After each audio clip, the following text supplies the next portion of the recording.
Hey, welcome to the show. This episode is brought to you by Riggin' It Gear. Riggin' It Gear specializes in making customizable packs for all your hiking needs. They also make fanny packs, which are kind of in style now. I've actually been wearing a fanny pack lately. When I have like athletic shorts on and don't have pockets, it really comes in handy. So, check out r-i-g.co to get on Riggin' It Gear's website. And you can browse their merchandise. They're also making masks for this pandemic, so pretty cool patterns on there, so get yourself a nice mask. So this episode is with Skyler Foster, who was an infantryman, 11 Bravo, in the Army, and he talks all about his stories through that. He's also currently a truck driver in the U.S. and kind of says how, kind of tells us a little bit of how that role has been meaningful to him and how it's kind of shaped his life recently, especially with the ongoing pandemic, and everyone kind of realizes how essential truck drivers are to the U.S. I also have a quote for us. This is from David Foster Wallace in his book Infinite Jest. So he says, "You will become way less concerned with what other people think of you when you realize how seldom they do." So I think this is important to remember, especially for me, because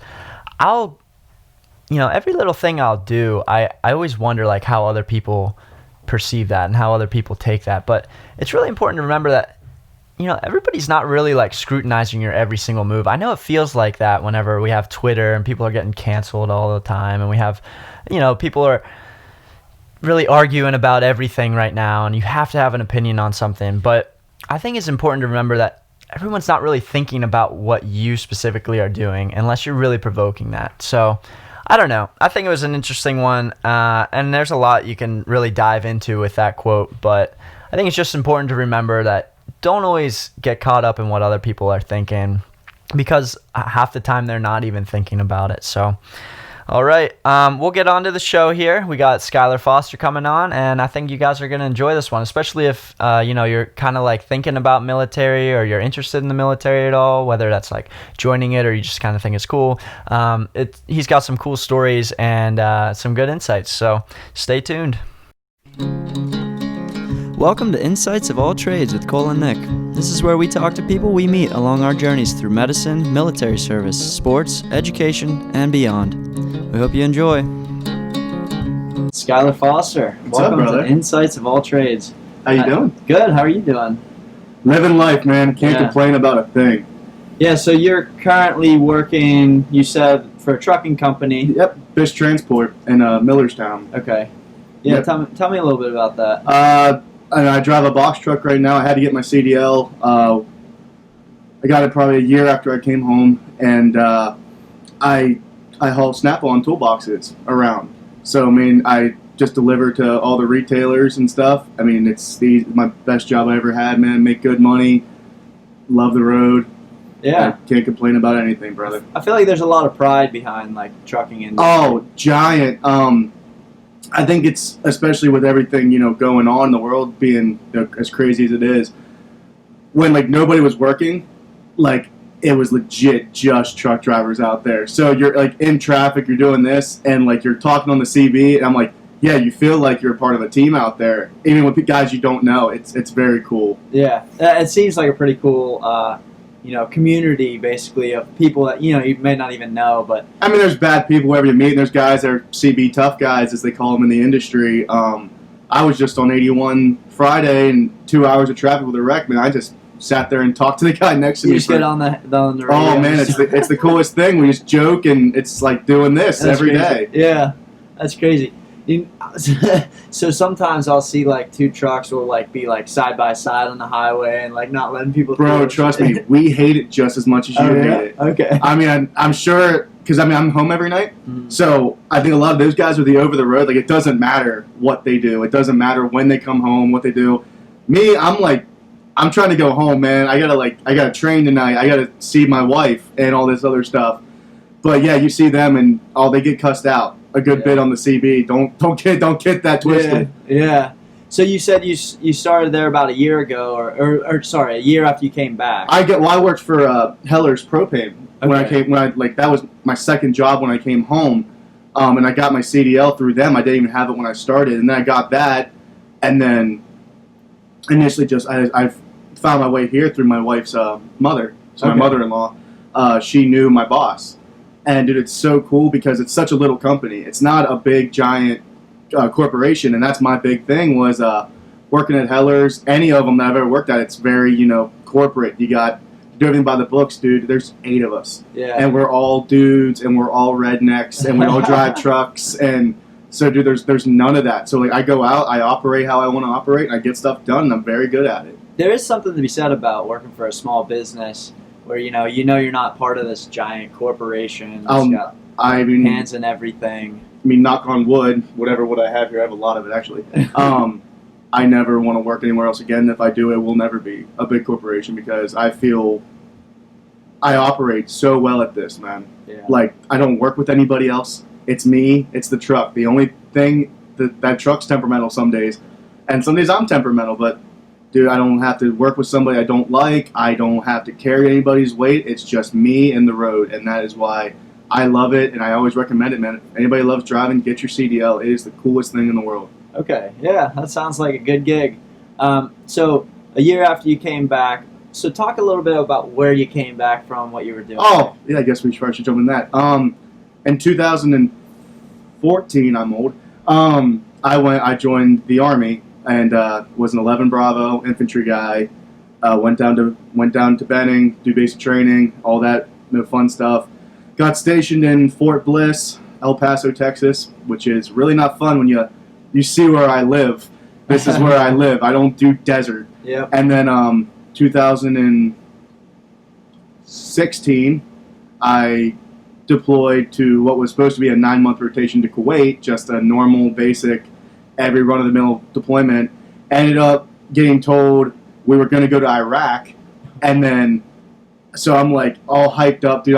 I'm calling my parents, like doing like they move us into these little barracks, and they go, "Oh, by the way, you're not going anymore." So I'm like, "Great." So I'm calling my parents back, like, That "Hey." seems to happen a lot. Like, Oh, there's dude, so I can much- tell yeah. you so many stories, Yeah. brother. So then we are in these like transportation barracks, like we're ready to go, and like the day the plane's supposed to go, they're like, "Yeah, you're not going." And then I was like, "Cool." So I'm calling my parents back. Next day, "Hey, we're going to Tarin-Kot, Afghanistan, getting attached to these special forces dudes." This is the next day after they just said you weren't. This was in a 3-day period, Jeez. brother. So, I mean, it went from, dude, I'm sure you know. Have you ever deployed before? No, I haven't. No, I'm just in active reserve right now. Yeah. I don't care what anybody says. Like, after, I'm sure, like, Desert Storm and stuff wasn't fun. I can't imagine. I know one guy. But, like, dude, like, present-day Kuwait deployments, vacations, brother. Are It those considered like true deployments these days to Kuwait or no, I wasn't. I was there on QRF. Okay. So, like, I wasn't going to get a combat patch. I wasn't going to do anything. And do you know what I did, Nick? Dude, every night I gymmed in one of the best gyms I've ever been into. To this day, it's probably my favorite. Poker tournaments every Tuesday night. Volleyball, dodgeball, played ultimate frisbee. I mean, you name it. And, like, movie theater over there that had movies that came out, like, a week before they came out in the States. Oh wow. Oh, and it was all free. Jeez. So everybody's like, "Dude, I deployed to Kuwait. It sucked." I'm like, "The heat sucks." Yeah. I was in the hottest day ever recorded in world history, Oh seriously? and now How hot was it? 148, Whoa. What and the? I'm pretty sure it's been broken now. So I think I'm like top 3 now. Okay, but still. Oh, holy it's God. not the world record I wanted to break. Yeah. I'm a cold No, guy. Yeah, I know. Yeah. So when you go from and it's dry, and there was like it's a dry heat. I'm like it's a dry 148. I don't care what It's I don't care what you 148, say. yeah. Dude, so hot you couldn't think. So hot you Jeez. couldn't like. I couldn't move. I Can you took. get out of it anywhere? Can you go to? I mean, air conditioning? we lived in metal tents, and Okay. half the time the air conditioner didn't work. Yeah, they like. And Yeah. dude, they were so makeshift air conditioners. But I took like my Les Paul with me, and I had the case over there, and I picked up that case, and it burnt my hand. Jeez. It was so hot, dude. I'm surprised the guitar didn't warp at all. or I- anything. dude, Yeah. That's why that Les Paul is called the Hammer, dude. Yeah. I have carried that thing has done more miles than any band. Same with my hoodie that's out in the truck, dude. I've had that same hoodie forever. But no, dude. So like, I get there, and what I always tell people the funny story is they had water like this. This is how you got your water. There was no like big buffalo or anything, and they were just in boxes that were like laying in a tent. Like, but they were outside. They weren't conditioned, so you had to get a box of water bottles, put them in your tent if the air conditioner worked, and then that's how they cooled off. Well, they cooled down to like 80 degrees, you know. And the one time I was out there and I wasn't thinking, you know, you'll get the gist that I don't do that very often. And I'm grabbing this water bottle off the ground, off the sand, and I'm holding it, and it feels colder than what it is outside. So I'm like, sweet, like somebody dropped one. So I open it up, I got 2nd-degree burns on the inside of my mouth. Jeez. And I'm like, what the heck? I sat here I'm like, dude, I know plastic melts way before 100 and some. I mean, I have no idea how much plastic I drank. Yeah, I could have easily screwed myself up pretty bad. But knock on wood, I'm still fine. Yeah. We're still operating. Yeah. So, okay, so you went at 11 Bravo, which is infantry, and that was right, you know, maybe like 3 years after you graduated high school, is it? 2011. Yep, 2003 years. Okay. So what kind of prompted you to want to enlist in the first place? And you want the truth, or you want a flashy story? Yeah, give me the truth, and then give me a 5-minute conversation at Harshberger's. Oh, really? My buddy Chris Meyer. So for people that don't know, Harshberger's is like a little. Oh yeah, I guess I'm not talking to. We live in a very small town. Yeah. Harshberger's is like the premier burger joint out of like 2 burger joints. Yeah. No, I sat down there with my buddy Chris Myers, who's in the Air Force now, and just for anybody who doesn't know, like, dude, we live in the middle of nowhere, and if you're like me, I love it, and I've been very lucky to succeed in it. If you're not a farmer or a truck driver like me or anything, like, you're not making it big out here. There's no, and if you want to roll to Harrisburg State College every day, and I didn't want to do that. So I had nothing really going on, man, and I met his uncle, I guess, who was in Desert Storm, and he was a canine handler. So he had he had the actual dog with the tattoo in its ears, because when you retire, the dog retires. Mm-hmm. And dude, I wanted to do that so bad. That was my first pick, and I'm like, dude, let's go do it. And I want to be in the Air Force, and I obviously wasn't. I didn't know. I walk into the Air Force recruiter with him, and he's like, I'm gonna tell you straight up, you're too fat. And I'm like, first off, man, and this is a whole other story. I'm like, you don't tell me I'm too fat to do anything. Like, I'll tear your head off. And he told me that, so like, I'm already hurt. Chris just talks to him, like, and Chris isn't like your size. And we went to the mall, and he's like, dude, if you're still serious about this, let's call the Army. And I called the Army recruiter, and they're like, I'm like, where you at? Like, in reference to like the mall, and they're like, we're in the mall. And wait, is this at State College? Or where's this at? State College, yeah. Okay, yeah. State College Mall. That's where I was with really? my recruiter there. Who was your recruiter? Sergeant Horn was his name. So this would have been 2018. Haas. Haas was mine. Okay, he was still there. Yep, that was my recruiter, bro. Yeah. No, so I went there, and then I wanted to be a canine handler, which is a 31 Bravo, I think. And they're like, we don't have any slots, but if you become an MP, you can just work your way up. Now, lo and behold, I found out years later that another lie that they told me. So I signed this MP contract and went to MEPS, which, for anybody who doesn't know, is the Military Entrance Processing Station. Yep. And Ben, if I guessed that and I got that right, I need a point. And I went there, and dude, I was so naive. I'm not the guy you're talking to now. They gave me that big book of stuff, of like the whole yes or no, like a basic physical, and they're like, if you're caught lying on here, we're gonna fine you every dollar that you ever make to go to jail, to the rest of your kids die. And I'm like, well, I'm not gonna lie about anything. Yeah. And they're like, have you ever had asthma? And then when I was like 3 years old, I used an inhaler. Yeah. And I'm just like, I'm not going to jail over my damn inhaler, bro. And I checked yes and passed the physical, everything. They're like, it says here you have asthma. I'm like, no, I did when I was 3 years old. I wrote that in the notes section. And they're like, we can't. Yeah, they're like, where's your documentation? Yeah, all this stuff. So I had to get my lungs tested. And as I'm walking out, this like Navy, pretty high dog, I don't know Navy ranks. He's like, bro, I had asthma when I was a kid too. You gotta fucking lie about that. And I'm like, you said you were gonna throw me in jail, bro. I know. So, dude, funny story. Same thing actually happened with me. So I got there to MEPS, and I'm going through it, and they give the same spiel, like the whole, you're gonna go to jail, all this stuff if you lie on this. And there was this one thing where it was like, have you ever had headaches or migraines? And I was like, I had migraines as like a kid, okay? And I was like, well, I guess I have, but I don't have them anymore at all. But I checked yes on it, and then they took me off the floor, and then you got to go get all this documentation. I had to go see like 3 different doctors, get it signed off. Dude, I did my lungs checked, and they told me I was beyond perfect. Like, did you get them checked at MEPS, or was no? I was at a private doctor. Do it again, yeah. And I literally went in, so I got my lungs checked, walked in. Now I'm hot because like I wanted to be a dog handler. That's what I wanted to be, and walked in, and it was like ASU day, so they're all pimped out. And I'm like, hey, I want my MP contract back. And they're like, we don't have MP contracts anymore. Oh. And I was like, no way. And Haas, it might have been Haas. Was he the infantry guy? Yeah.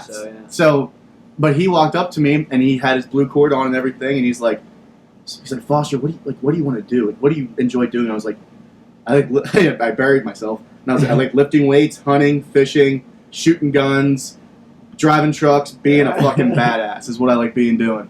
And he's like, you see this blue cord right here, man? And he's like, yeah. Like, you see how nobody else has that? And I was like, yeah. And he's like, it's because I'm fucking better than them. And I'm like, yeah. He's like, you want to be infantry? And I'm like, that's how they get you. Oh, dude. And he's like, you're the 1% that like are allowed to join. Like, you're the 1% of the 1%. So I'm like, yeah, I'm so tough. Yeah. And yeah, dude, I bought it. I bought it hook, line, and sinker. Yep. And then like 2 weeks later, I was on my way to Benning. Flew through MEPS that time. They didn't care what I said. These like lie about everything. Yeah. I guess that's the way to do it. Like, I went in with a stretched Achilles in my right ankle. Oh, really? And a football injury. And I was like, they're like, does it bother you? I'm like, no. He's like, then lie about it. You never had it. Well, now you're putting it out to the world. I know. I did illegal stuff, guys. Don't lie. Yeah. Hey, and now they're going to throw you in jail for the rest of your life. So. I'm probably a hot jail girlfriend, I think. Yeah, so, all right, so you go to Benning for basic training. How long is infantry basic training? 16 weeks. 16 weeks, okay. So that's one of the longer ones. Oh, it's the longest one. Yeah, okay. Yeah. It's so wild looking back at it now, you know, because when I was in, it didn't seem crazy. It didn't seem like it was something that was so off the wall that like nobody could do. But like, I think I went in with 120 people and like 70 of them graduated. Oh. Okay. So like, dude, my head drill instructor was the only man to this day I've ever been afraid of. He was so scary. Yeah. Bro. He like wouldn't yell at you, so he just talked like this. Oh man. And the first That's night, worse. And the first night I'm there, I'm like, I'm like doing push-ups and we're getting like smoked and all this other stuff. We're after Shark Attack.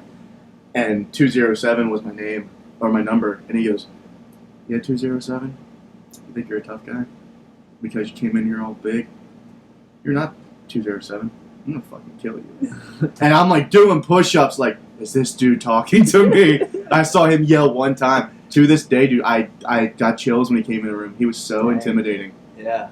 Holy crap. What time of year were you down there? Was it like super hot? November. I went to basic training the day before Thanksgiving.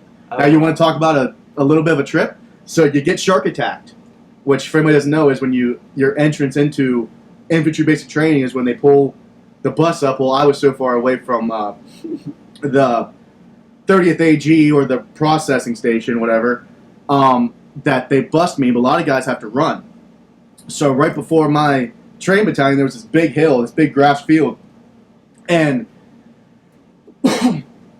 lucky me drew short stick. And I was the first guy off the bus. Oh, boy. And they had, like, the old prison buses, you know, where, like, the first step's like this and the second step's like this. And I'm front-loading and back-loading a bag. So I'm, like, getting off the bus, and I'm, like, looking to make sure I don't miss that step. And this drill instructor grabbed my bag and ripped me off the bus. And that was the only thing I dealt with in Shark Attack, dude. I watched guys cry. I watched guys get hit. I watched a guy from New York brought a Louis Vuitton drag-along suitcase as his personal bag, which, for anybody who don't know, personal bags you have to bring, like, 2 pairs of, like, civilian clothes. Yeah. And, like, your shoes and stuff. So I had, like, my little gym bag stuffed in one of my bags. And he brought this $400 drag-along suitcase that he had to drag along down this field full of screaming drill instructors while they're, like, trying to screw you up. I watched them punt this dude's suitcase. The handle snapped. Yeah. It flew in 2 pieces. All of his stuff went flying everywhere. So don't make that mistake for anybody who's listening. Yeah. Gym bag, or like put your shoes, shorts, and a shirt in a bag, dude. Don't go big. You can buy more. So get there, dude. It was 16 weeks. Looking back, dude, I don't think I could do it again. You couldn't Why do you pay say me. that? You couldn't pay me enough to do it again. Because you know now. Oh, I know, but I know now what comes after it. Yeah. And you know, you and I are going to talk more because I'm sure yours and my versions of the Army is a little bit different. Yeah, for sure. And I always like hearing other people's stories. I mean, it wasn't hard. Like, I won't sit here and say it was hard. But like I went into it already. I already went through college. I already had a couple jobs. I've hunted since I was like 13. Knew how to survive in the woods, and like we're in Georgia, it's the woods, and so I'm like going down there thinking, oh, there's gonna be a lot of guys like me. I actually met a guy from East Waterford down there. Oh no way. Yeah, really, it was really cool. No, but I didn't know. Did you know? You didn't know. No, his last name was Elk, and I'm like, I feel like I know you. How close in age was he? No, he was younger than me. Okay. I went in at 20. I went in at 21, and I was one of the oldest guys there. Yeah. See, that's something I want to get into too. Is like, what's that like being older and then like you're with a bunch of like kids? I'll tell you a lot of it. So, we get there, and I'm like, oh, it's gonna be a lot of guys like me that hunt and camp and fish and lift weights and have tattoos and are just big bad dudes. Because I'm like, that's what I got told it was gonna be. Brother, to this day, I have met the most like beta males I've ever met in the Army infantry. I met guys that went down there that never even played a sport, didn't know what it was like to be like physically pushed. Do you think the training shaped them to, you know? A lot of them didn't last. Okay. I'll say. I mean, a lot of them got hurt. We had a few quit in my platoon, and the majority of it was other platoons. We had one guy break his leg, but you could tell he just wasn't up to the game. I mean, you break your leg, that's kind of... Yeah, it's not that, but I didn't mean that, but like you could tell he wasn't like athletic. Like he wasn't... Okay. So I think they threw a rucksack on him, and he was like, his body was like, we're not doing this. I'm going to snap right here. I went to basic with a guy who was there on his like 3rd recycle because he weighed 95 pounds. Oh, the rucksack broke his hips on his 2nd thing. And those are long ruck marches too. Dude, my last one was 18 miles. Sheesh. Yeah. And, but no, he made it, but he's one of those things like, looking back at it, dude, I saw so much like loopholes to it. Like, because there were. I met, you know, great people in the military. I've met really bad people in the military too. And I met people that let guys slide for reasons that I wasn't good at it. And, you know, I pray just to drop this. I was an E1 my entire career. Okay. I could never pass tape. And then I showed up to Fort Bliss, El Paso, Texas. So this is after basic training. And the elevation there is so drastically different, actually. Is this AIT then, or do you? Or Bliss? Yeah. Did you have to do AIT then as an infantry, or is it your 16 weeks? It's already 16. built 16. in, and Everything's that's how built it in. is. Okay. Yeah, I'm not super familiar on that. No, one. it's but it is the longest one because I remember like week 10 they were like, yeah, everybody else is like done. Yeah. But you guys we got 6 more weeks of this. Jeez. But no, so anyway. So you got to Bliss, just your station there. Yeah. Okay. But back to the Thanksgiving story. Mm-hmm. So we get shark attacked, right? Day before Thanksgiving. They're throwing trash cans at us in the middle of the night. They're smoking us at 2 o'clock in the morning just for the sake of doing it. The very next day, they had to dress all in their dress blues and serve us Thanksgiving dinner. Shoot, so we walk into the chow hall, and they're all being polite to us. But they're being polite in that very, like, I'm going to tear your head off in an hour way. Yeah. There's, like, ice sculptures in the dining hall. There's, like, a chocolate cake replica of Stairway to Heaven. For people who know, it's this giant hill in Fort Benning, Georgia they call Stairway to Heaven. And they're, like, the sergeant major of the base is walking up, like, talking to us. How you doing, guys? And we're like, we're so, like, scared and paranoid. Yeah. He's like, no, guys, you're not in basic training right now. We're trying to show you that you're our guests. And we're like, hey, I'm still going to die. And then we like went back, and then we went back for dinner, and all the ice sculptures were broke. All this stuff was thrown everywhere. He's like, "Welcome back to hell, losers!" And I'm like, "Wow!" But I watched a lot of people fall, and it's one of those things. Like, I made it, and I don't remember any time where I was like, "I don't know if I can make it." It was always just a very fact, like, can I make it? And you know, I won't sit here and say I'm the greatest rucker because I'm not. The 18-miler, I mean, I was definitely sucking at the end.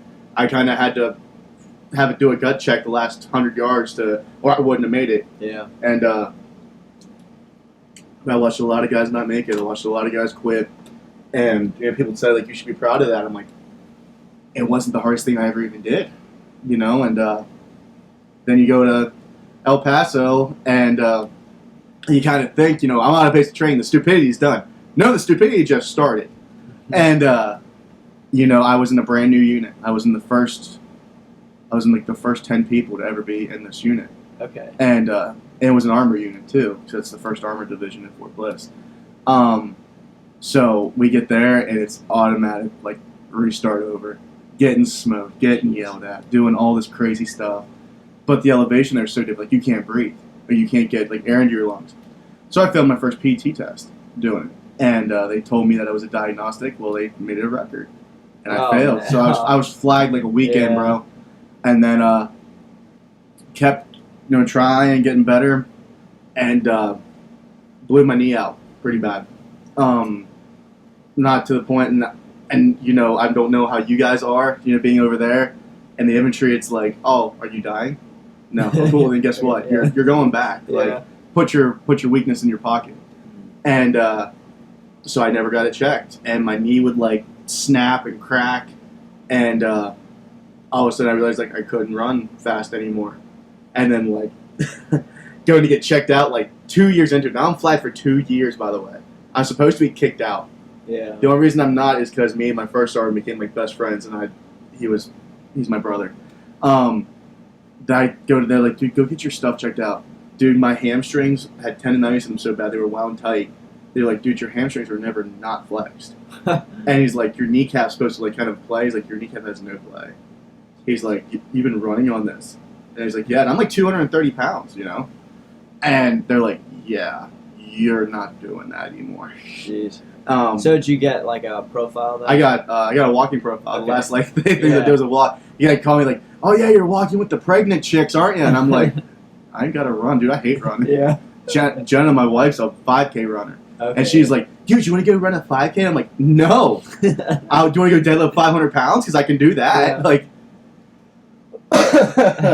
So that's when you were out. This is why you were out in El Paso. El Paso. So how long were you stationed there before you said you went over? I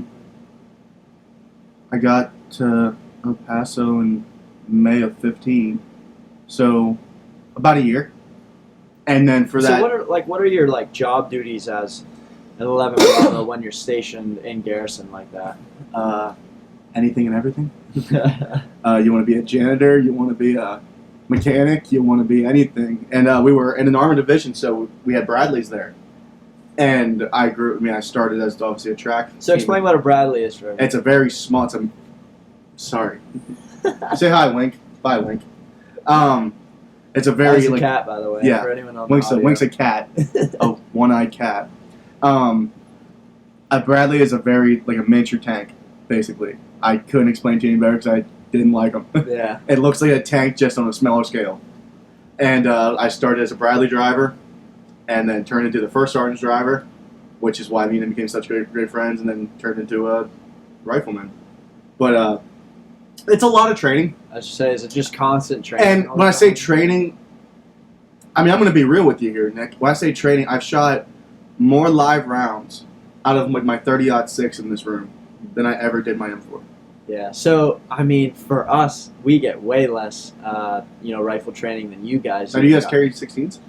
We carry the M4, just at our training. Yeah. I think we get them if we get deployed or something. But Mm-hmm. I'm going to be working in a hospital, so they're not going to Mm-hmm. be giving me that Get the in M9. garrison. Get to but- carry the cool little yeah. 9. So we were supposed to get training on that this summer, but we didn't.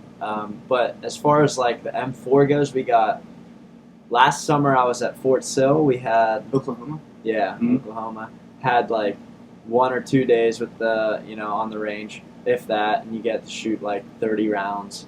And then this year we were on the range 2 days, got to shoot less than 30 rounds the first day for zeroing, and then the second day we were on the qual. Do you guys do night shoots?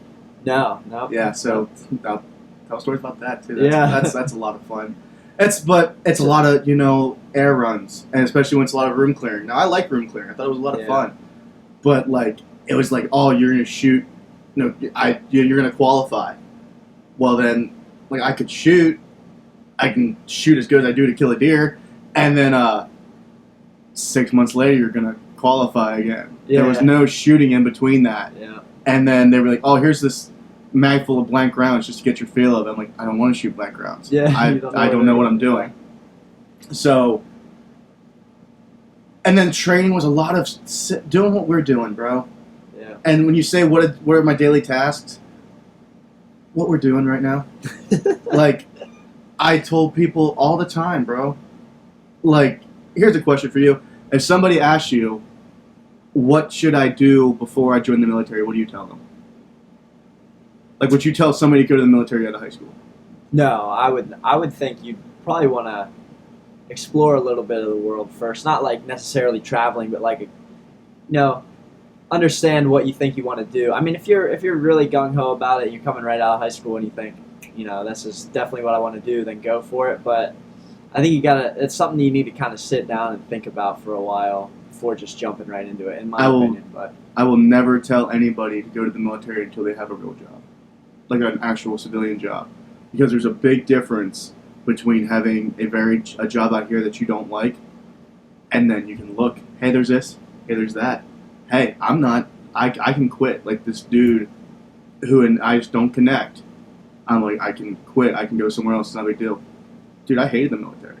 Because I don't do good doing this all day, every single day. And you're stuck. And I'm stuck in one spot in a desert. I don't have a car. I'm not making any money. Yeah. A guy is yelling at me that is younger than me. And people came out of high school and thought that's what a job was. And I'll be honest with you, dude. Like, not many of us stayed.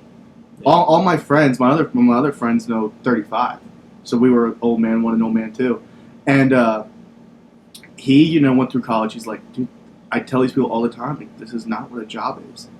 Like, I mean, to give you an example, dude, like, obviously, I'm sure wake up, do your PT, and, run whatever. Always going back, hate my life because I hate running. Go to work, go get breakfast, come to work at 09. It's 9 o'clock for people who don't do military time. Sit here, do what you and I are doing, till 12 o'clock. Yeah. Go get food again. Come back. 1 o'clock. We're going to sit here on our phones, talk about life, talk about sports, whatever. 5 o'clock comes, and you're thinking, I'm about to get off. Oh, by the way, guys, we're doing an arms room check. Go lay out everything in the arms room by serial number order. And next thing you know, you're there till 10 o'clock at night. Yeah. And then you're back up at 5 the next morning. That is, but I swear to God, on my life, on my cat's life, that is a day that I've lived. Yeah. I've lived that more than one time. So when kids get like, oh, dude, it's so easy, you don't do anything. I'm like, yeah, I don't do good not doing anything. Yeah. I have to be. That's why I love. You're always doing something. Yeah. Now. I think that is kind of MO. Like that depends on your MOS. Oh, absolutely, 100%. Yeah. So I mean, you said you hated the military, but like, what are some big like positive takeaways you got out of Met someone. I mean, I say hate the military. I didn't like the corporate structure of the military. Yeah. Dude, my best friend and I met in the military. He lives in upstate New York. Me and him we clicked. We played poker in New Mexico like every weekend. Dude, we were like hustlers. Now, when I say hustlers, I mean we used to have like code singles. We would count cards. We tried our hardest to get blacklisted from this casino, and we never did. Me and Did you him. end up making some money or not really? We turned 100 into 900 one night. Wow, nice. I turned $1 into 500 one night. Whoa. Yeah, Jeez. I've had some lucky nights now. Yeah. I'm telling you about the lucky nights. Yeah. There's a lot more unlucky nights. Yeah. And I met him. I met some really great leaders. My platoon sergeant Jeff Turcott. If you're listening to this, what's up, boss? He was amazing. He was one of my favorite bosses of all time because he knew how I operated and I knew how he operated. My first sergeant, Jason Buchanan, who I just told you about, and best friend, still talked to him. Just talked to him last week. My one buddy Pat, who the one time that something actually could have went down, I was with him. He's who made my wedding. I met great people, and it's a brotherhood, especially when you're going through some shitty times. Yeah. I think that makes the biggest brotherhood in life. Because it's a bunch of goons. Don't get me wrong. Like, we'll sit there and we'll talk and say a bunch of dumb stuff, but like, I know those guys have my back, and they know I had their back. There was very few people in there I didn't like, and I got to see the world, not the places I would have picked. Yeah. But got to see that. All expenses paid. All expenses paid. You're right. No, I totally agree with you as far as the whole, meeting people and meeting some really awesome people, because I've only been in it for a little while now, but everyone that I meet in the Army is just like, I don't know, it just click. There's something about it for me. And I think that's MLS the base too, because you're not surrounded by a bunch of very intense dudes like I was. True. Like, I mean, obviously I was a rookie, and I've always been pretty like intense about my life. But you meet guys that have actually deployed 10 times, actually were in the invasion, all this stuff. You start talking to them, like, they'll tell you some stuff. Yeah. And it goes, you're like, wow. And so a lot of the people that I'm mostly around so far, because it's all just training, it's just other people like me, so other medical students that are just training up to get ready for absolutely. Yeah, the medical side of things. And I don't want to come up against an asshole. No, I know. But no, here's what I'm about to ask you this. Do you call yourself a doctor? No, I'm only a medical student. No, I guess that's not what I'm trying to ask you. Like, when I would go to the doctor, right? Like, my knee's blown out. I did more dentist appointments there. I did like 3 dentist appointments every 3 months, bro. It sucked. I would go in, and like the receptionist part of it, it was just a kid who went to basic training for something different than what I did. And then these people are going out and they're like checking me to the doctor and stuff. I'm like, and they're like, oh yeah, I think you did this. I'm like, but you're not a doctor. Yeah. Like, I want to talk to a doctor. So are these just like combat medics? Oh yeah. Right? Okay, yeah, exactly. And so that's a completely different MLS different than what I met some really cool ones in them. I met some really bad ones in them too. I'll be working alongside a lot of combat medics whenever I'm. Dude, you want to hear a story? Yeah. When I got in, a lot of people who that were like out of country, like immigrant stuff, they would join the Army to get their green card. So I met these 2 Asian people. I don't know where they were from. It was a guy and a girl, and I'm sitting there and I'm waiting for them to call me back to fill out my contract. And this Asian guy goes, "Yeah, I'm just here to get my green card." I was like, "Oh wow, that's cool. What MLS you get?" He goes, "Oh, they didn't tell me yet." And I'm like, "Oh, like what do you want to do?" He's like, "Anything that doesn't involve blood." And he got combat medic. Oh man. And I was like, "Oh, bro, I'm gonna get out of here before you cry." Oh man. Jeez. So it's just randomly he got thrown. Randomly. Oh, man. Just got thrown. That's the worst. It's the worst, bro. Jeez. Holy crap. Yeah, so, I mean, for me, I still have 2 more years of medical school before I'll end up actually. So they're putting you through medical school? Yes. Okay. All right, that makes more sense. Are you OCS? No, I did DCC, so direct commission course, so that was quick. And really? Okay. And then I just did basic officer leadership course with BOLIC. I just did that in Texas. So are you coming out like? Right now I'm a 2nd lieutenant. I'm just kind of chilling through school. I'm in the inactive ready reserve, and then I'll do a couple ADTs, so active duty trainings for people that don't know. I'm going to do a few ADTs, like 3 more I think, before I graduate medical school, and then I'll graduate school and I'll start training in an Army hospital. But are you coming out like a captain? Yeah. Because that's what that's why I always wondered. I saw those majors and lieutenant colonels and stuff that were very young, and I would talk to them. They're like, "Yeah, it's because they're doctors, bro." Yeah. Like they have to compete with the money. Yeah. So AMED, Army Medical Department or whatever. AMED does a different basically promotion system than the regular Army does. So I don't know. Like we come out of med school, I'll come out as a captain, Okay. and then after residency, people oftentimes get promoted to major, Majors. and then Yeah, you just alright. kind of work up without having all the same experiences as like Yeah. field. You're making way more bank than I was, brother. I made $650.81 every 2 weeks. Okay. I made yeah. less than minimum wage Yeah, jeez. to do the. To just sit in the desert and And sweat. it makes you so grateful for what you have. I mean, obviously you see where I live. I drive a nice truck, dude. I make more in 1 week now than I made in 2 weeks. Like, I will say that's probably I went through some very rough times in my life, especially, and the Army was one of them. Where I'm at now, man, I can never not be grateful anymore because of it. Yeah, and this area around here is it's just so nice. Dude, it's the best. Yeah. And some people love living in the cities and seeing a bunch of people. I'm like, Yeah. I don't see my neighbors. Yeah. I had bears in my yard last night. I have deer in my yard. I'm like, I shoot my bow in my yard. I shoot my guns in my yard. Like, I drive a truck. What more do you want? Yeah. And I'm very, keep to myself-ish Yeah. until I'm around people. I don't like a lot of people anymore. I think the Army did that to me too. Okay. I mean, before obviously you knew me. I played on stage. I played Yeah. with you guys and stuff. I still want to do it, but if you put me like in a group full of just a massive amount of people, like I don't want to be there. Yeah.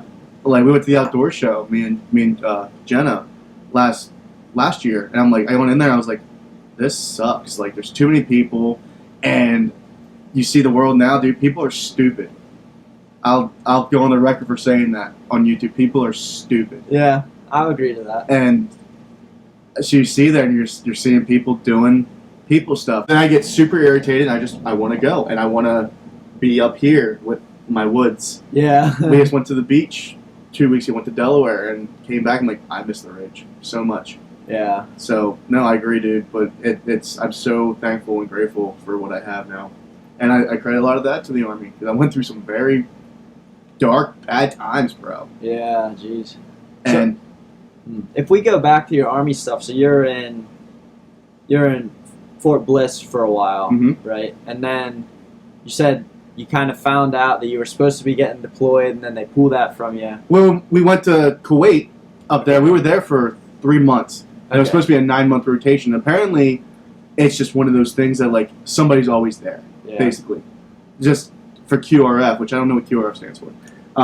Like quick reactionary force. There it was. And so they were like, yeah. So if anything pops off in like Iraq, like you're going. Yeah. They're like, but we don't. He's like, dude, people are there all the time. He's like, you're probably not going to see anything. So then they say, like, I guess the old man who I call my old first sergeant the old man. The old man. How old was he? He looked like he was in his like 50s. He was actually 32. Oh, okay. He was just so beat up and stressed. Yeah. I love talking to him because he seems so much happier now. He retired. Okay. I have his last Bronze Star. So he wanted us all to have a deployment. You could tell because he took being an infantry guy very, very seriously. And he's like, we're going to Iraq, boys. So I'm like, great. Because, like, I was so used to, like you said, playing poker, playing volleyball, all that stuff. And they're like, you're going to Iraq. And I'm like, I actually got to do stuff. Like, because we weren't doing PT. We weren't nothing. It was so hot. And I'm like, I think I should go do work. Great. So I'm like calling my mom. Mom's freaking out. Calling everybody. They're all just freaking out, like in tears. I'm like, which makes me cry because I don't do good people cry. And this is what, like 2015, 16? 2016. 16, okay. And yeah, I came home in 2017. And I got out in 2018. So I'm calling all them. And then I'm going back and I'm like prepping my stuff. I'm getting in the intense, turning that knob on. And they're like, oh, this is real. Like, I'm about to go do something that's really intense. Yeah. And, like, I'm getting fired up. And I'll tell you straight up, I was scared. I was scared to death. Because I'm like, man. so I'm like sitting there, I'm like, all right, like, it's time to figure out, like, where your nuts I mean, hang. you're infantry too, man. Yeah. You're out there. And Yeah, so I'm like, I always tell people in the gym, like, let's show me where your nuts hang, which means, like, show me what you got. And I was sitting there and be like, dude, it's time to rock. It's time to play.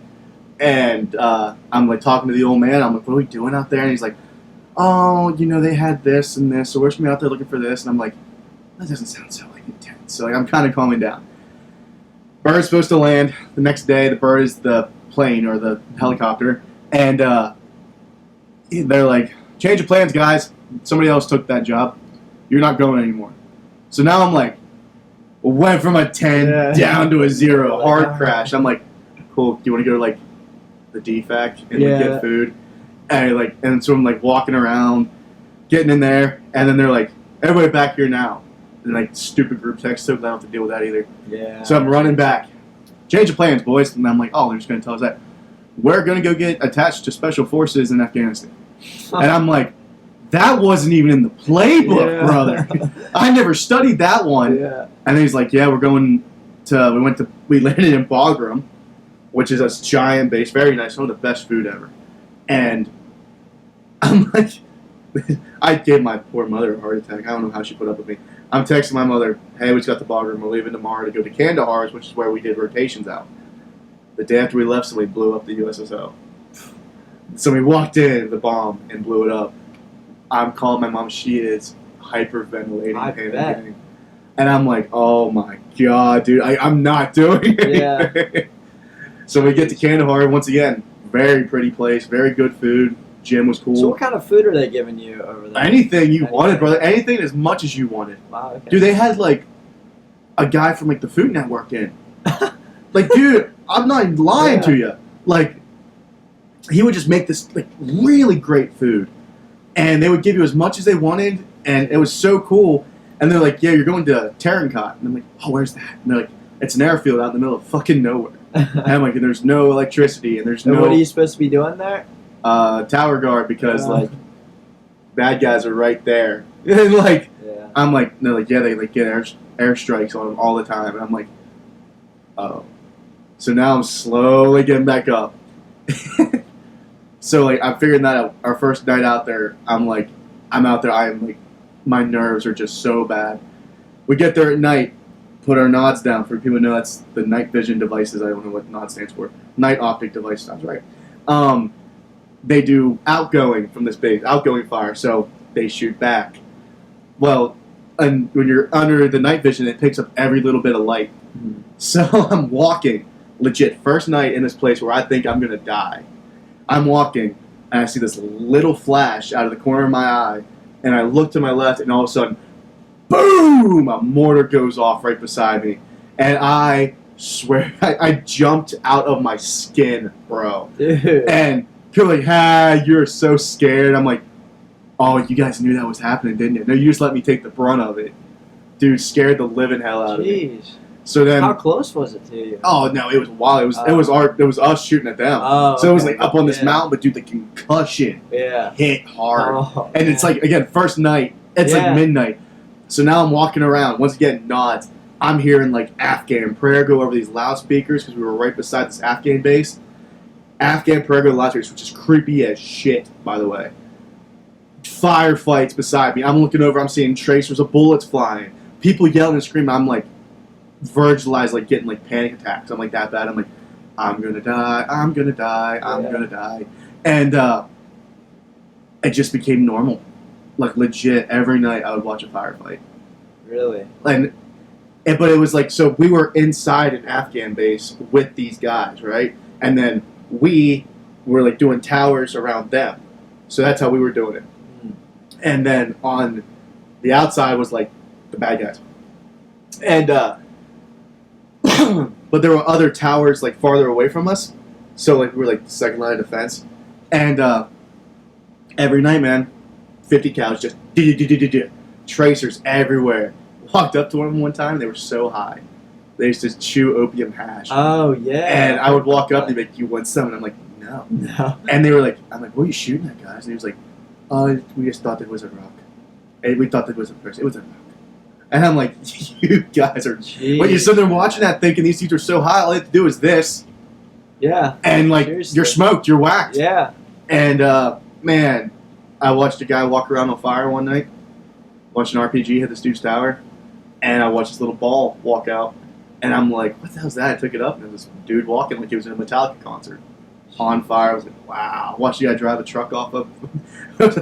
they got like these aftermarket Ford Rangers over there. Okay. It's like what they drive. It's like a legit Ford Ranger. Yeah. And we were on this big Stone Mountain face, and I'm watching this dude drive this Ford Ranger up the side of this mountain. Like, no road, just up the mountain. And I'm watching him, and I'm like 7 hours into like my 12-hour shift. I'm so tired. And you watch him go up, and he just starts falling. Oh, And he tumbled, and you watch the dude get thrown out of his truck.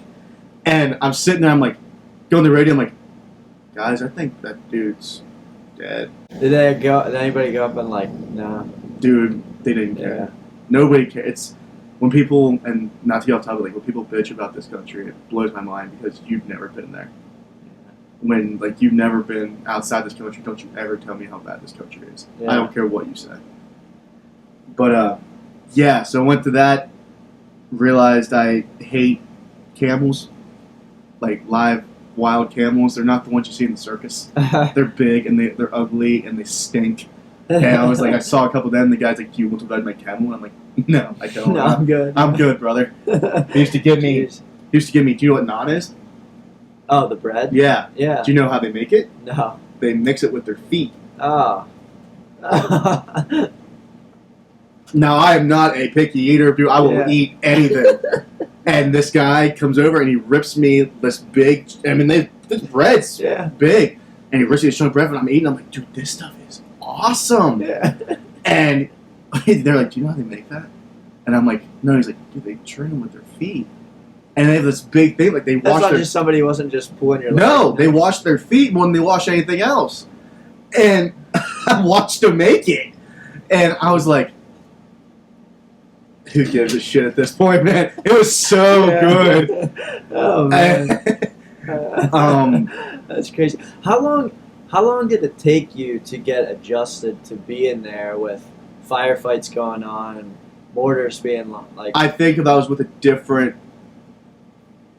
I mean, I've already known all these guys. You know, there I was with them for a year, and there wasn't many new people coming in. We all kind of filled up the unit pretty quick.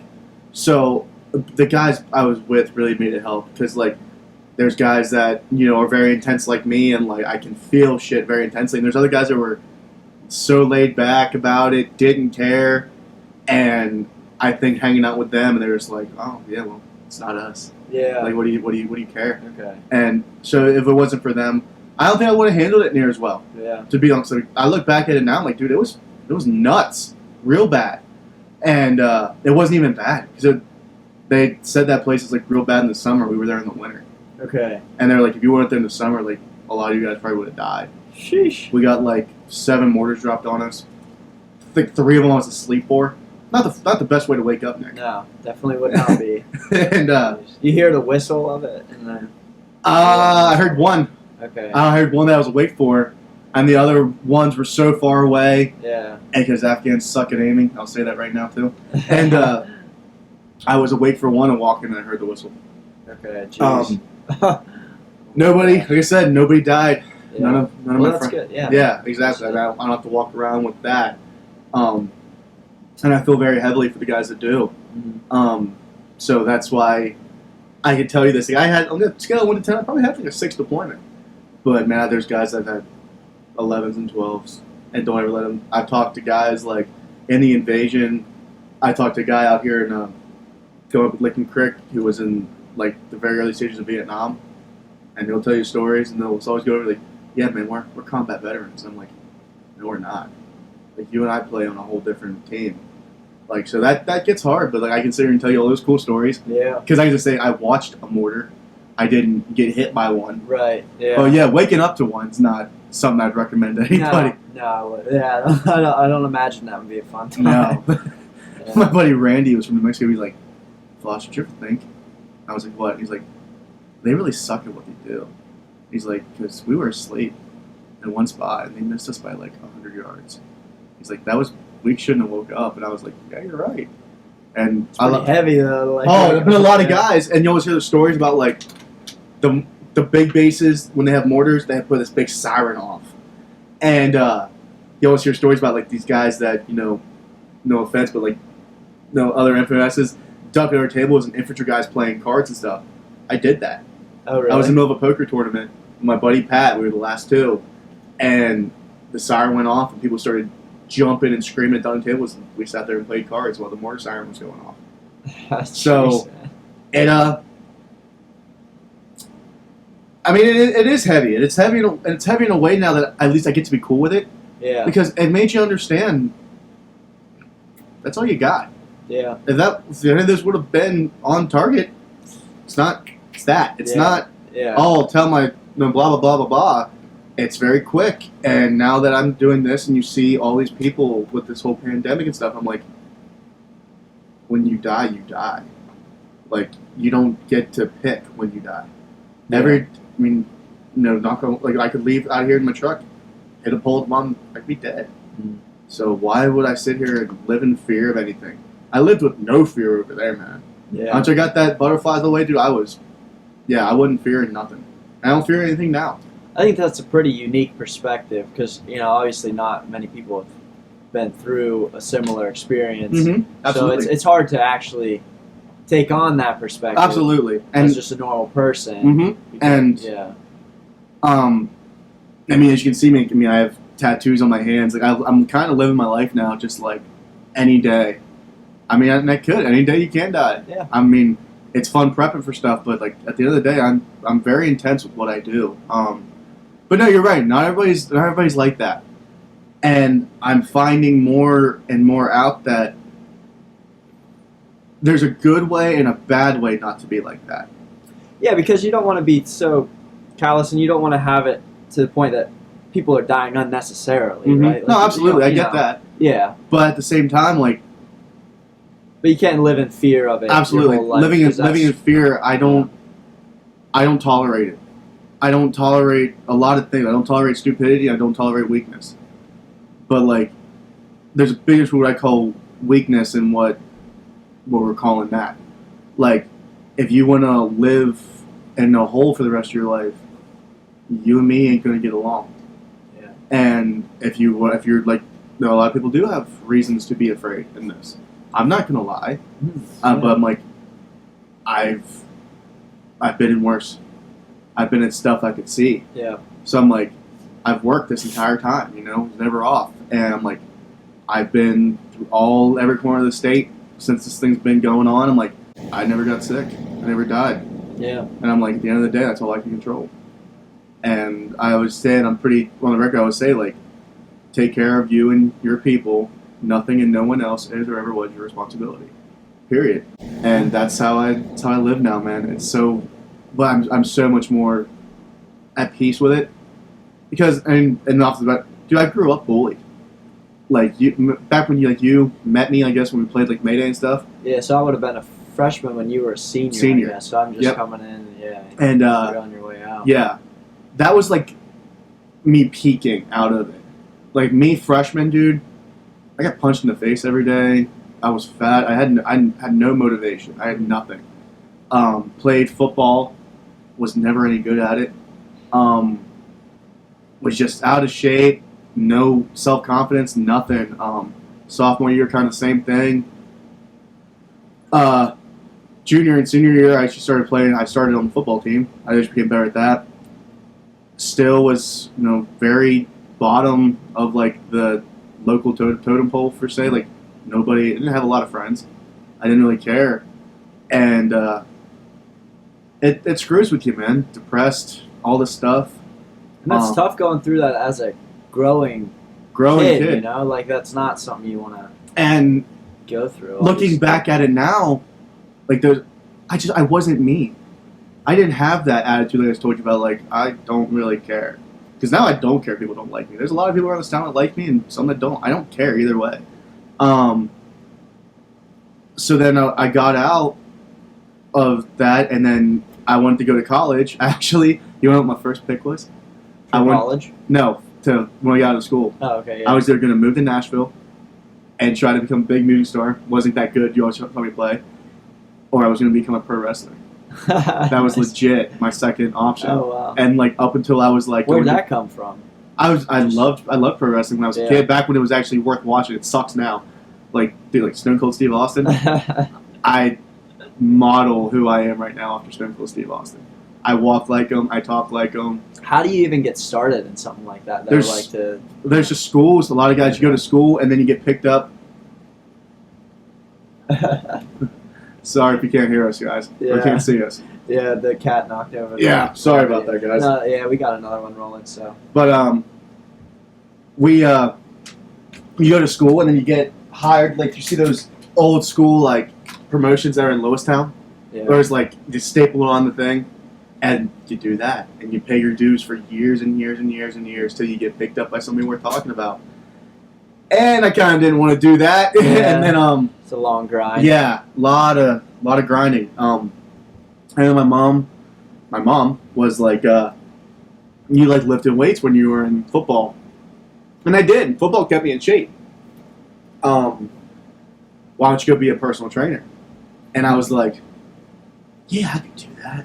Not thinking, dude. I'm like 245, not in good shape. Never trained in the gym a day in my life, other than like the football locker room.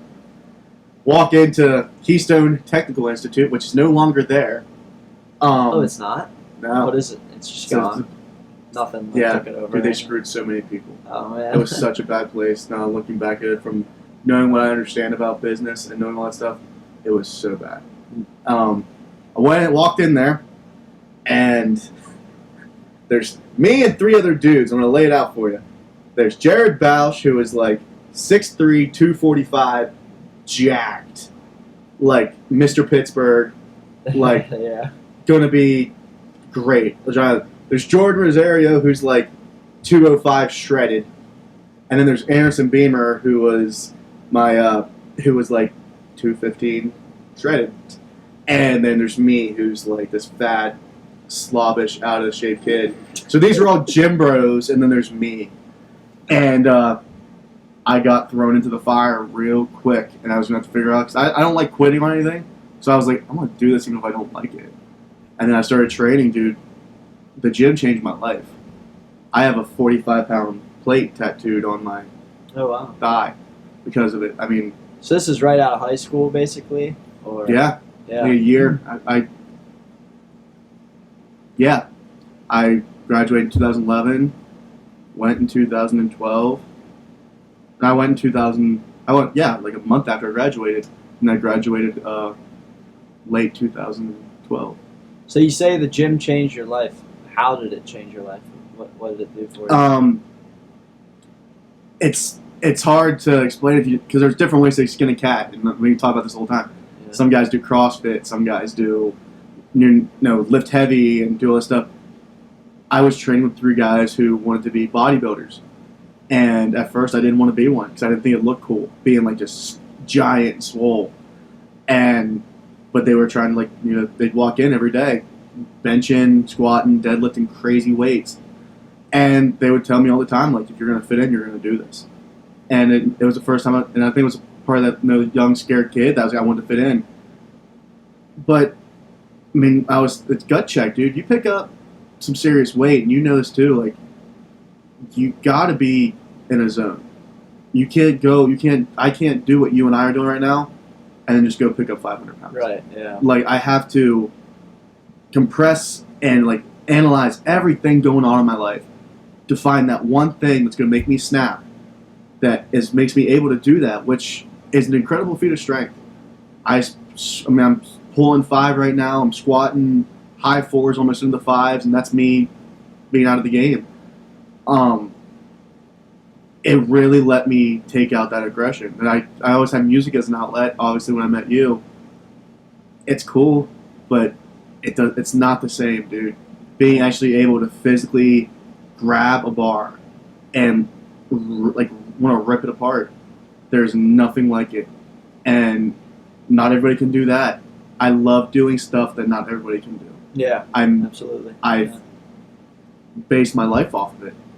What I can do. Oh, can you go squat 475? No, well, I can, and I'm gonna go do it like after we're done with this podcast. No, dude. So, but it's the only thing other than my guitar I've ever stuck to. I've been training for 11 years. Oh, wow. 11 years, bro. You could never get me to stick to anything like that. I'm having a good day, gym makes it better. Having a bad day, gym makes it better. I'm not shredded, but at least I have big arms, and I'm jacked from the nipples up, as I say. I get to walk around like that, and people know. You know, being like this, you know, big arms, tattoos everywhere, my beard. That's the life. I don't want to look approachable. I am very approachable, but I don't want to look approachable. Looking approachable is how you get walked on. Yeah. I'm like, so it's changed who I am. This guy you see now, I would never be this. I would never went to the Army. I would never had the confidence to go to the Army, let alone be in the infantry. I mean, just even that, dude. I walked a mile to the gym every day. And El Paso, and the windstorms, and the heat. And some days it rained and stuff. I'm walking. And I was in such a dark place in the Army because I, once again, didn't have cards, wasn't making money, was away from home, missed funerals, missed birthdays, missed everything you want us to do about. And, you know, you go there and you grab a bar with 500 pounds on it and you lift it until it doesn't hurt anymore.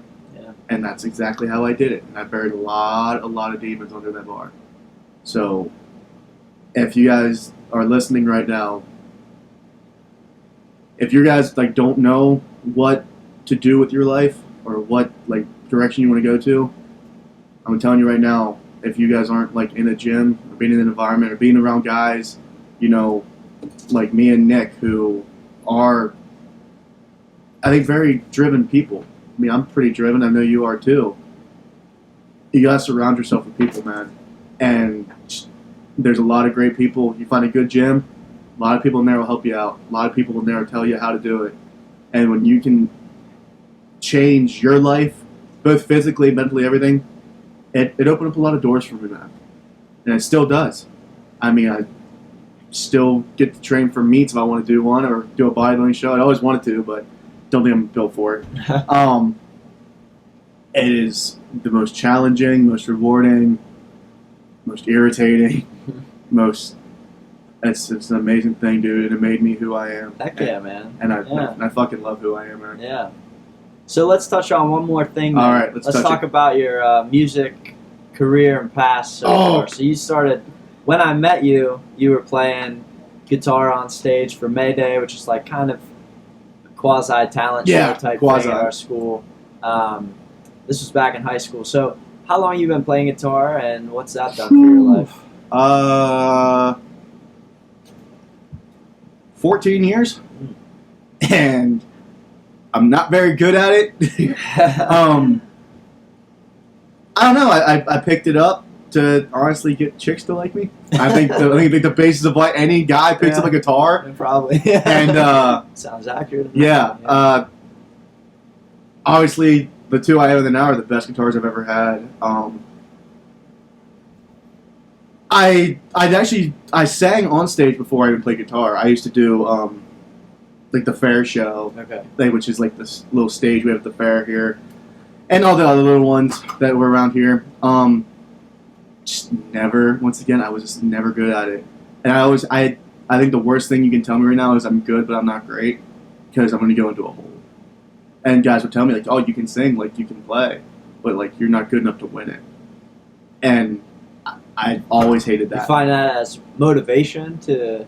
Motivation, I think it's just... You find that as more just like a degrade, like, you know... It's both, but I kind of live off of that. Okay. Yeah. So, like, they'd be like, oh, you go up, and I would sing my heart out, brother, and play as good as I could. I'm not great. I can't shred. I can shred a little bit. But, God, cat? And, sorry about that. And then I'd go up there, and there'll be, like, 17 of us, and I'm like, that's good enough for top 5. And there's 5 places. I made top 5, and I did. And, like, you work, and you bust your ass for something, you don't ever make it. And then I left, and I didn't get... I'm probably going to play the fair this year. Okay, nice. I'm just going to go up there and be like... But, dude, I'm so far past caring, because back then, I'm a very big metalhead. And when I say metalhead, I meant, like, I grew up on, like, Metallica, Sabbath, guys like that. And when I'd play, I couldn't sing that. And once again, my mom, thank her for a lot of this stuff, she'd be like, why don't you play, like, country music? And I'm like, I like country music. Yeah. Now I love country music.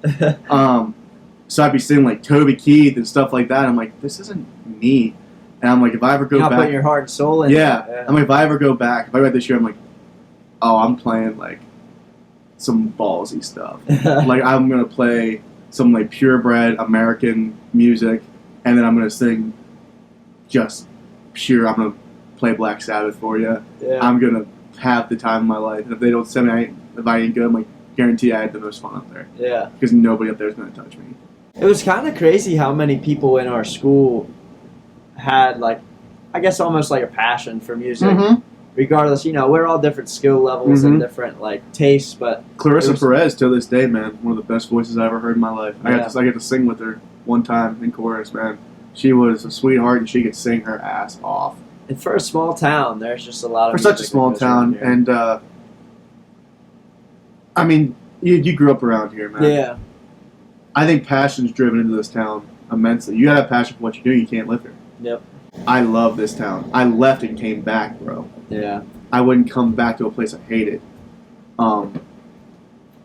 Yeah, I mean, there's plenty of guys, play guitar, just jobs, what I do for a job, dude. I take pride in what the fuck I do. I get up, I put my gas in my truck, and I go to work, and I work my ass off to make a living. And then I come home, and I get to sit here and hang out with my wife and make sure she's good and play guitar, which I love to do. And I'm not the only one like that around here, man. It's full of them. So you can say whatever you want about this fucking town, dude. I love it here. And living the dream. Living the dream, dude. I cannot complain about anything. And I don't know, I guess I'll say one last thing, and it's just as it always was, like, dude, if you're listening to this right now, you're only responsible for one thing, and that's being a good motherfucker. I don't care what you do. I don't care if you flip burgers at McDonald's. I don't care if you're the CEO of a corporation, man. You wake up every single day, and I only got one job, and it has to be the best dude I can be today. For me, for my wife, for my people. Nobody and nothing else ever is and ever was my responsibility. And I will live and die by that, dude. And I take so much pride in it, and that's why you and I get along, because you think the same way, dude. Yeah, man. That's a great one to end on right Hell there. yeah. Thanks for coming on. Thanks you very much. Thanks for listening, everybody. You can find us on Facebook at Insights of All Trades. Find us on Instagram at Insights of All Trades. Twitter is IOAT Podcast. And send us your insights via email at insightsofalltrades@gmail.com. You can also DM us if you have some insights, and we'll include you at the beginning of the podcast. Thanks again. See you soon.